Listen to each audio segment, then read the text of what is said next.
In Baltimore, the U.S. Army Corps of Engineers is leading the cleanup operation following the collapse of the Francis Scott Key Bridge. The ongoing efforts to clear the debris and restore normalcy to the affected area. The aftermath of the bridge collapse has presented a significant challenge for authorities and rescue teams.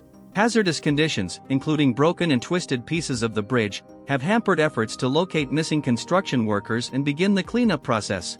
Governor West Moe has warned residents about the extensive work required to rebuild the bridge and restore operations at one of the nation's busiest ports. The Biden administration has approved $60 million in emergency funding to support initial debris removal efforts. General Scott Spellman of the Army Corps of Engineers has emphasized the urgency of the situation, with President Biden making it clear that the cleanup is the top priority.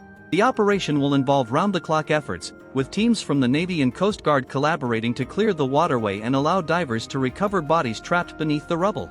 The scale of the accident is immense, with the cargo ship involved almost as long as the Chrysler Building in New York City is tall. The wreckage obstructs access to the port, causing a traffic jam of cargo ships unable to enter or leave the area. Additionally, 2 cruise ships are unable to return to the port, impacting thousands of workers who rely on the port for employment. The investigators are working diligently to gather evidence and interview the ship's crew to determine the cause of the collision. Initial findings suggest that the ship lost power before the crash, prompting distress calls to nearby tugboats. The cleanup operation requires the clearance of a 700-foot wide channel to reopen the port fully. Navy is deploying the largest floating crane on the East Coast to assist in lifting heavy debris from the water.